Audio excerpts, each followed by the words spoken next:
Well, joining us now, we have NBC News White House correspondent Vaughn Hilliard. We have Michael Crowley, New York Times diplomatic correspondent, and here in the studio with me, Richard Haass, President Emeritus of the Council on Foreign Relations and author of the weekly Substack newsletter, Home and Away. Gentlemen, welcome all. Vaughn, you first here. What's the president hoping to get out of this meeting? And a big picture from Netanyahu going forward. Benjamin Netanyahu has effectively been allowed to operationalize his war in Gaza with no constraints attempted by this White House and by this Trump administration over the last 7 months. Even if you go back to February, you'll recall that press conference in which President Trump, standing next to Benjamin Netanyahu, suggested that they could go as far as to having the American forces help, quote, take over Gaza. But that is a far departure from where we find ourselves here today in this fourth White House meeting. And Benjamin Netanyahu has heard directly from the American president, even suggests explicitly that Israel should not be allowed to annex the occupied West Bank here.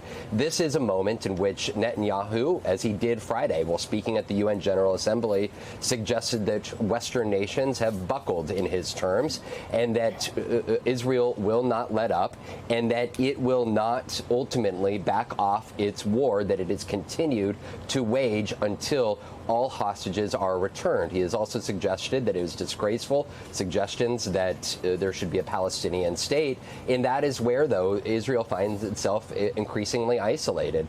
And President Trump, with this 21-point plan, which has been being shepherded by Steve Witkoff, this was first presented to a series of Arab nations early last week, and it would, in the event that Hamas were to agree to disarm, which there has been no indication that they would be willing to do that, and in an agreement with the turning over of the remaining hostages to Israel, that Israel would in turn have to agree to removing IDF forces from Gaza. And so this is a big departure from the longstanding position under the Netanyahu government that Israeli security forces must remain. So there is a big gap coming into this meeting. We should note that they have been, the two men now inside the West Wing, for more than 40 minutes, and which is atypical. We typically see a camera there shoot those initial moments of these meetings between President Trump and other foreign leaders. That didn't happen this go around. And there's a question here if a press conference is held this afternoon, will there be progress made? It's a big question here, knowing that the President, Trump, has given Netanyahu a big leash over the course of these first 7 months in the White House. Yep, and indeed that gap that he is referencing there extends beyond just what's happening in the White House, because the UN provided quite a dramatic illustration of Israel's growing isolation with dozens of diplomats. You see him there walking out on Netanyahu during his speech on Friday. It was pretty dramatic. How precarious is his position, Michael, and what does he hope to get out of today's meeting? Well, Israel is extremely embattled right now on the world stage. International anger at Israel is at a peak, at least in my lifetime, I believe. Richard could correct me with more of a historical perspective, but at the same time, Benjamin Netanyahu has a very valuable ally in President Trump.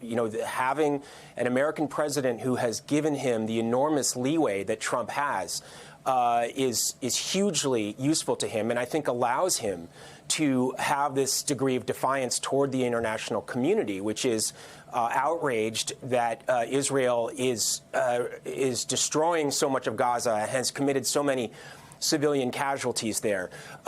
What I think that Netanyahu wants to get out of this meeting is number one, just not to have any friction with the president, to survive the press conference, to agree with Trump as much as possible. I suspect that Netanyahu does not want this peace plan, does not want this Trump plan. It's not clear that he wants an end to the war at all. It's also not clear that Hamas does, and there's no trust between these two sides. So I think when it comes to this plan to end the fighting in Gaza, you'll hear Netanyahu continue to say supportive things, as he did in that soundbite, possibly with the expectation that later on the plan will fall apart or he can shift his position and basically not be committed to it. And the last thing I'll say, I think that is very important to him, is this question of annexation of the West Bank.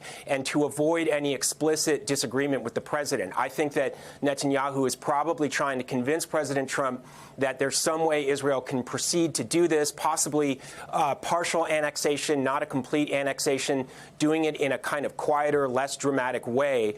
And that's very important to the right-wing politicians in Israel who keep Netanyahu in power. So I think Netanyahu is probably looking for a way to bridge this difference with President Trump and get him to accept some kind of annexation while also avoiding a public disagreement in that all-important press conference.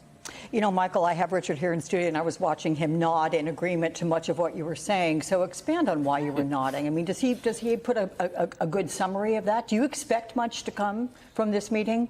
Well, I think from the Israeli point of view, they'd rather not be blamed for a breakdown. So, and then even if there were to be an Israeli agreement, you still have to get Hamas. And then much more important is implementation.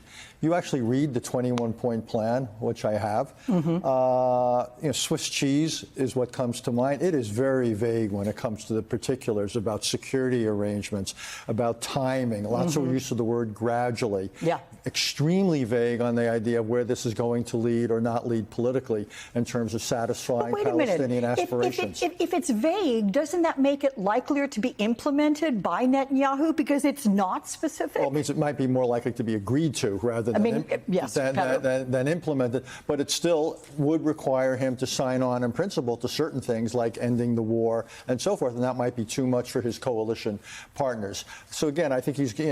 But my guess is he's going to want to appear to meet the president at least halfway. My guess is he won't go ahead with annexation right now to the extent the president reinforces that's a line. But there's all sorts of things the prime minister of Israel can do that you might call de facto annexation. For example, he could expand the number of settlements in the West Bank. So nothing has been quote unquote annexed, but what it really means is more land has been given to Israeli settlers and essentially taken off the table from any potential Palestinian state. So with regard to Donald Trump, though, again, these are the two that are meeting and talking about this, presumably over lunch, if they're sticking to their schedule right now. Donald Trump has specifically said, we want this war to end. He has expressed his desire to expand what he accomplished during his first term in reaching the Abraham Accords. He wants the Nobel Peace Prize. Let's look at that for sure. So the kind of leverage that he holds over Netanyahu to get this done is what? Given particularly the isolation that Israel is feeling.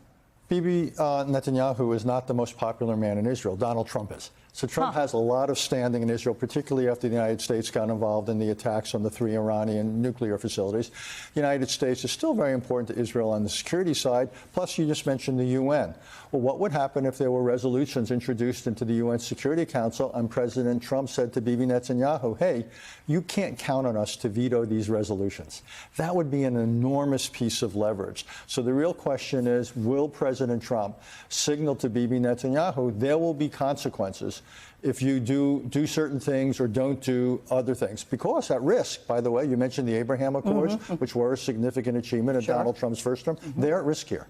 And there's already reports that United Arab Emirates, which was the key country in those accords, would potentially pull back from them if Israel goes ahead with annexation. But when you say that Donald Trump is more popular than Bibi Netanyahu, the fact is that polling, according to Netanyahu, within Israel suggests that Israelis are not in favor of the idea of Palestinian statehood, right? Polling makes the case that they don't want it. So is there a limit to how much he can bend to Trump's will for his own domestic policies? No one's asking anyone to negotiate a Palestinian state today, tomorrow, or the day after tomorrow. This is down the road and then down some. So don't focus on that now. Right. That's really a political symbol. The real question is, what are the terms for ending the war in Gaza? Who maintains security there? And what, if any, political process is launched?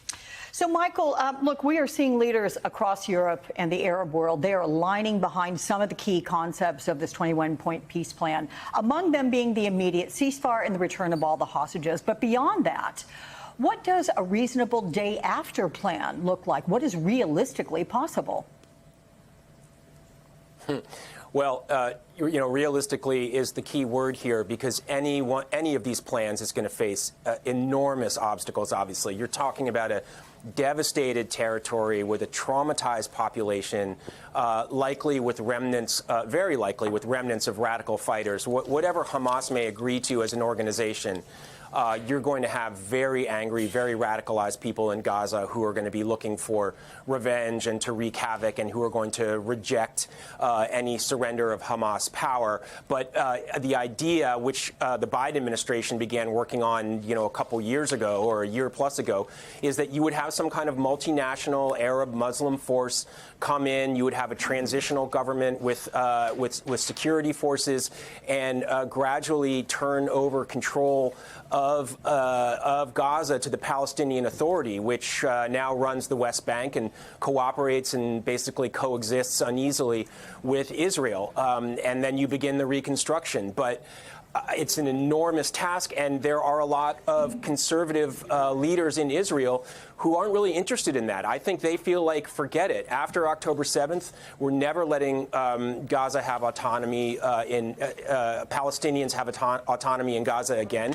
And moreover, many of the conservatives in Netanyahu's coalition, I believe, want to begin settling Gaza and returning Israelis into Gaza, where they had been before, I believe it was a 2000 withdrawal. So it's an enormous task. We're far from it, but that's what theoretically it could look like.